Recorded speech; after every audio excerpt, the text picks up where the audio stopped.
Hello friends, welcome to my DR Dev Kaushik YouTube channel में आपका स्वागत है। आज हम बात करने वाले हैं मध्य प्रदेश सामान्य ज्ञान की। जो हमारी सीरीज चल रही है नदियों की, उसमें हम बात करने वाले हैं आज। तो आज जो नदी का टॉपिक है वो हमारा है ताप्ती, वर्धा, पेंच और बेनगंगा नदी। तो हम बात करते हैं, ज़्यादा समय न गवाएं और डायरेक्ट हम टॉपिक पर आते हैं। तो बात करते हैं हम ताप्ती नदी की। यह ताप्ती नदी कहाँ से निकली है? तो यह ताप्ती नदी जो निकली है, यह सतपुड़ा मैकाल श्रेणी के जो जिला है, वहाँ पर मुल्ताई नामक एक क्षेत्र है बैतूल जिले में, वहाँ से यह ताप्ती नदी निकली है। इस ताप्ती नदी जो निकली है, इसकी लंबाई की बात करें तो यह ताप्ती नदी की लंबाई है 725 किलोमीटर। ताप्ती नदी की लंबाई कितनी है? 725 किलोमीटर। और यह बात करें ताप्ती नदी की, तो यह जो है मध्य प्रदेश की नर्मदा नदी के बाद दूसरी पश्चिम की ओर बहने वाली नदी है। ताप्ती नदी दूसरी पश्चिम की ओर बहने वाली नदी है। क्लियर हुआ? अब ये नर्मदा नदी की बात करें, इसका अपवाह क्षेत्र कितना है? तो इसका अपवाह क्षेत्र है 65,145 वर्ग किलोमीटर। इसके अपवाह क्षेत्र की बात करें तो यह ताप्ती नदी का अपवाह क्षेत्र जो है वह है 65,145 किलोमीटर। इसका अपवाह क्षेत्र है, जिसमें मध्य प्रदेश की बात करें, हमारे राज्य की बात करें तो राज्य में है 9,800 वर्ग किलोमीटर। कितनी है? 9,800 वर्ग किलोमीटर। कहाँ पर है? हमारे प्रदेश में, हमारे राज्य में इसका अपवाह क्षेत्र है। अब यह ताप्ती नदी जो है, इधर अपना मुख्य मार्ग इसकी बात करें तो मुख्य मार्ग इसका मुख्य नगर कौन सा है? तो ताप्ती नदी का मुख्य नगर होता है निकलती हुई जैसे बैतूल, नेपानगर और बुरहानपुर। यह हमारे राज्य के अंतर्गत तीन मुख्य नगर इसके हैं। कौन कौन से? बैतूल, नेपानगर और बुरहानपुर, इसके तीन नगर हैं। अब यह ताप्ती नदी हमारे नर्मदा नदी जो थी, उस नर्मदा नदी के समांतर बहने वाली नदी है। इसकी विशेषता, ताप्ती नदी की विशेषता यह है कि यह पूर्व से निकलकर पूर्व से पश्चिम की ओर बहती है और यह डेल्टा के स्थान पर एस्चुरी का निर्माण करती है। सबसे मुख्य नदी है यह, डेल्टा के स्थान पर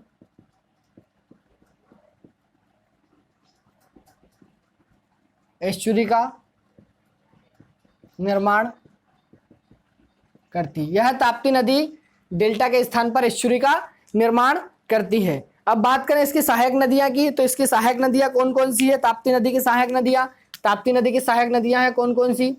पूर्णा, अंबो, गिरिजा और कालीभीत इसकी क्या है? सहायक नदियां हैं। यह ताप्ती नदी की सहायक नदियां पूर्णा, अंबो, गिरिजा और कालीभीत इसकी सहायक नदियां हैं। अब बात करें तो मध्य प्रदेश, यह ताप्ती नदी मध्य प्रदेश, महाराष्ट्र, गुजरात में बहती हुई इसका जो प्रवाह मार्ग है, वो प्रवाह मार्ग कहाँ पर है? तो पहला मध्य प्रदेश, महाराष्ट्र और फिर जाके गुजरात में खंबात की खाड़ी में यह नीचे साइड इधर मिल जाती है। क्लियर हुआ? तो अपन ने देखा ये। और बात करें तो इसके ताप्ती नदी पे जो पर्यटन स्थल है, वह पर्यटन स्थल कौन सा है? तो उसकी बात करें तो वह पर्यटन स्थल है कौन सा?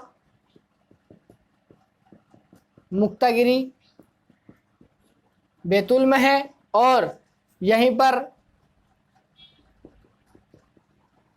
असीरगढ़ का किला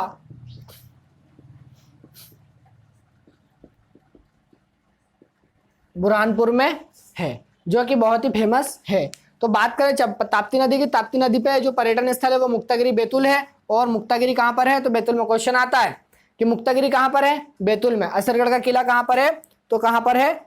बुरहानपुर में। क्लियर हुआ? अब हम बात करें इस ताप्ती नदी के नामों की, तो इस ताप्ती नदी को किन किन नामों से जाना जाता है? तो ताप्ती नदी को जाना जाता है, अन्य नाम की बात करें तो अन्य नाम है इसके सूर्य की पुत्री, सूरसुता और तापी,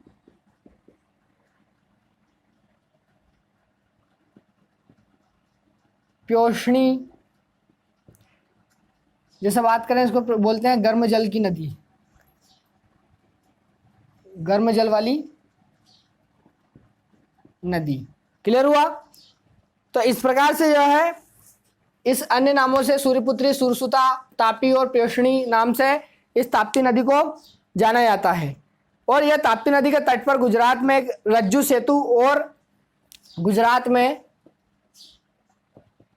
जो है रज्जु सेतु और एवं एक बंदरगाह है, कौन सा? स्वाली बंदरगाह। तो बंदरगाहों की बात करें तो ताप्ती नदी में रज्जु सेतु और स्वाली बंदरगाह कहाँ पर है? यहीं पर है। अब बात करें यह ताप्ती नदी जो है, यह इसका जो पुत्री का नाम है, इसलिए इसका जो महाभारत में बात करें, महाभारत की ताप्ती नदी का जो नाम जो है महाभारत के समय से चला आ रहा है। तो महाभारत की बात करें तो महाभारत में ताप्ती नदी, इस ताप्ती नदी को सूर्य भगवान की पुत्री कहा गया है, जब ही इसका नाम क्या पड़ा है? सूर्य की पुत्री। तो ताप्ती नदी जो है वो महाभारत से के समय से है और इसका नाम जो सूर्य की पुत्री पड़ा है, कहा जाता है यह सूर्य भगवान की पुत्री थी, इसीलिए ताप्ती का नाम सूर्य भगवान की पुत्री कहा गया है। और सूर्य अपने तेज से ताप उत्पन्न करता है। सूर्य जो होता है वो हमारे तेज, उसके तेज से, उसकी रोशनी से क्या ताप उत्पन्न करता है, इसलिए इस पुत्री का नाम सूर्यपुत्री कहा गया है और ताप्ती भी कहा गया है। तो इसका नाम क्या है? ताप्ती नाम भी इसको कहा गया है। मतलब सीधी सी बात है, इस ताप्ती का अर्थ होता है कि ताप हरने वाली।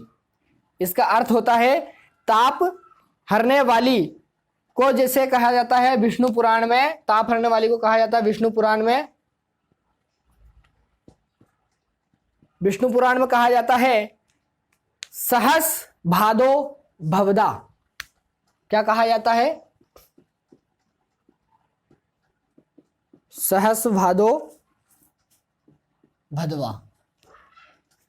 तो यह विष्णु पुराण में ताप्ती को कहा जाता है सहस भादो भवदा। इस प्रकार से अपन ने ताप्ती नदी को देखा कि ताप्ती नदी क्या है और कहां से निकलकर गिरी है। अब हम बात करते हैं हमारी जो आती है वर्धा नदी, कि आखिर वर्धा नदी कहां से निकली है और कहां पर मिली है। बात करते हैं वर्धा नदी की। तो यह वर्धा नदी जो है यह भी बैतूल जिले से निकली है और बेनगंगा नदी में आकर महाराष्ट्र में मिल जाती है। क्लियर हुआ? तो वर्धा नदी जो है यह भी बैतूल नामक क्षेत्र मुल्ताई से निकलती है, मुल्ताई से निकली है। इसी को अपन वर्धन शिखर भी कहते हैं, वर्धन शिखर। तो कहा जाता है कि वर्धा नदी कहाँ से निकली है? तो वर्धन शिखर नामक एक स्थान है मुल्ताई में, वहां से निकलकर यह महाराष्ट्र में जाकर बेनगंगा नदी में मिल जाती है। इस नदी की कुल लंबाई की बात करें तो कुल लंबाई है 525 किलोमीटर, 525 किलोमीटर इसकी लंबाई है। और यह बेनगंगा और वर्धा जब मिलती है, यह नदी बेनगंगा और वर्धा का जब संगम होता है, तब इसका नाम क्या? प्राणहिता हो जाता है। बात करें तो बेनगंगा और वर्धा नदी जैसे यहाँ पर उसका संगम है, तो यहाँ पर उसका नाम क्या हो जाता है? प्राणहिता। यह अपन ने देखा। और यह जब यह आगे बढ़ते हुए महाराष्ट्र में जाती है, महाराष्ट्र से कर्नाटक साइड जाती है, तो यह उसका नाम आगे बढ़कर इसका नाम ही, यह वर्धा नदी और बेनगंगा नदी का नाम ही क्या हो जाता है? गोदावरी नदी में, यह वर्धा नदी और बेनगंगा जाके आगे नीचे जाके क्या? गोदावरी नदी में मिल जाती है। क्लियर हुआ? अब यह बेनगंगा नदी की सहायक नदियों की बात करें, इसका अपवाह क्षेत्र की बात करें तो यह अपवाह क्षेत्र है 24,087 वर्ग किलोमीटर। इस वर्धा नदी का अपवाह क्षेत्र है 24,087 वर्ग किलोमीटर। इसकी सहायक नदियां की बात करें तो वेन, जाम, है ना, वेन, जाम, इराई, महू, बेमुड़ा, हिर्री, इस प्रकार से जो है वर्धा नदी की सहायक नदियां है। अब हम बात करें पेंच नदी की, तो पेंच नदी कहां से निकली है? तो पेंच नदी जो निकली है यह छिंदवाड़ा जिले के जुन्नारदेव पहाड़ी से निकली है। यह पेंच नदी छिंदवाड़ा जिले के जुन्नारदेव पहाड़ी से निकली है और यह पेंच राष्ट्रीय उद्यान के बीच से गुजरती है। तो यह जो पेंच नदी छिंदवाड़ा में पेंच राष्ट्रीय उद्यान के बीच से होकर गुजरती है और यह सिवनी छिंदवाड़ा होते हुए, सिवनी छिंदवाड़ा का साथ में जो पानी का बहाव लेते हुए बेनगंगा नदी में आकर महाराष्ट्र में मिल जाती है। क्लियर हुआ।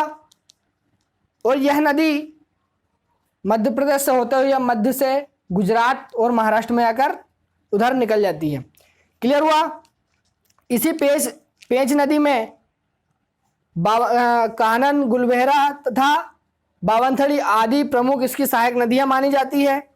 और इस पेंच नदी की बात करें तो इसकी टोटल लंबाई है 274 वर्ग किलोमीटर।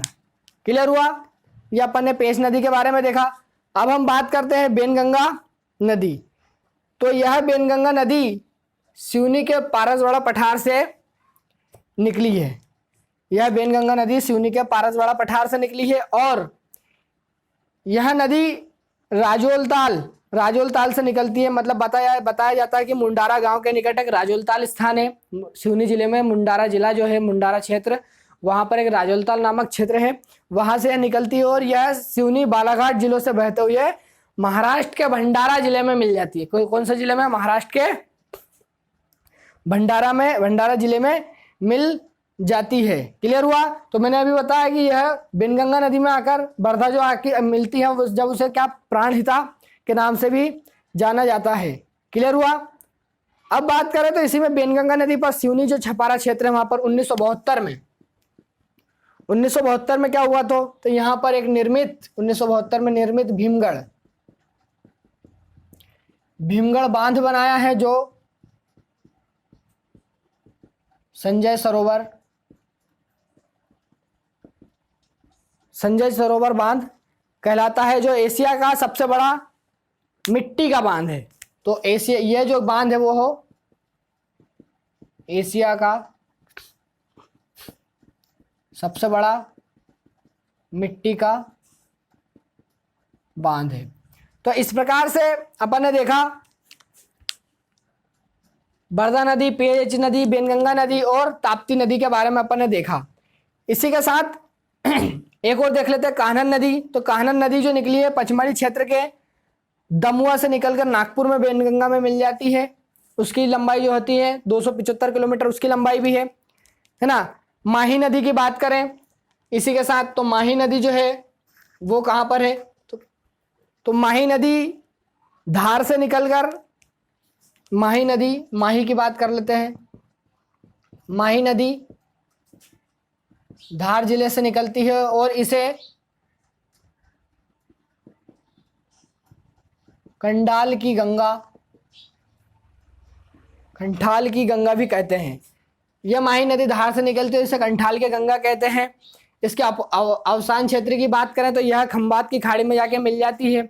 और यह माही नदी की एक यह विशेषता है कि यह माही नदी यहाँ धार से होते हुए इधर आते हुए कर्क रेखा को 2 बार काटती है। तो इसमें याद रखने की चीज एक ही है कि माही नदी कर्क रेखा को 2 बार काटती है। इस दौरान यह उल्टे यू का आकार ले लेती है।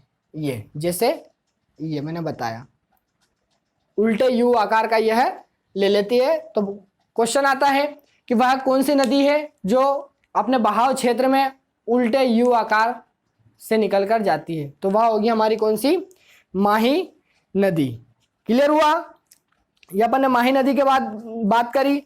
अब माही नदी जो है, माही नदी, इस नदी में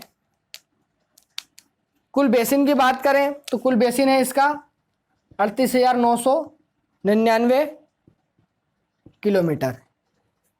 क्लियर हुआ। माही नदी का बहाव क्षेत्र 56 का मैदान कहलाता है। माही नदी का बहाव क्षेत्र जो होता है,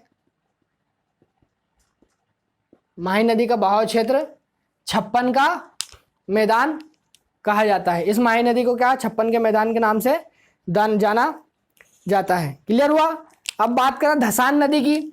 जो धसान नदी यहाँ से निकली है, तो यह जो धसान नदी है यह रायसेन जिले से निकलती है। धसान नदी कहाँ से निकलती है? रायसेन जिले के बेगमगंज जो एक गांव है, बेगमगंज एक तहसील है, बेगमगंज, कौन सी, बेगमगंज तहसील से निकलती है, उद्गम हुई है। और इसकी लंबाई की बात करें तो इसकी लंबाई है 365 किलोमीटर स्क्वायर की बात करें तो इसकी लंबाई है 365 किलोमीटर टोटल लंबाई। एमपी की बात करें तो एमपी में 240 किलोमीटर इसकी लंबाई है। किसकी, धसान नदी की, जो इसका बेगमगंज से निकली है, रायसेन जिले के वहां से। अब बात करें यह धसान नदी उत्तर प्रदेश में बेतवा नदी में जाके मिल जाती है। यह यहाँ से होते हुए यह अपना चंबल नदी में, बेतवा नदी में मिल जाती है ना। और बात करें यह धसान नदी की तो यह रायसेन और सागर जिलों का जल बहाकर बेतवा नदी मिल जाती है। हलालपुर के पास यह लेहचूरा बांध बनाती है। हलालपुर के पास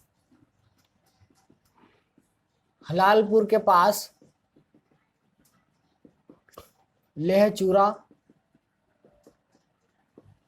के पास यूपी में यह एक लेहचूरा बांध बनाती है। क्लियर हुआ। तो इस प्रकार से अपन ने देख लिया धसान नदी। अब बात करते हैं सोमली नदी की। तो यह सोमली नदी मंदसौर जिले से निकलकर शिवना नदी में मिल जाती है।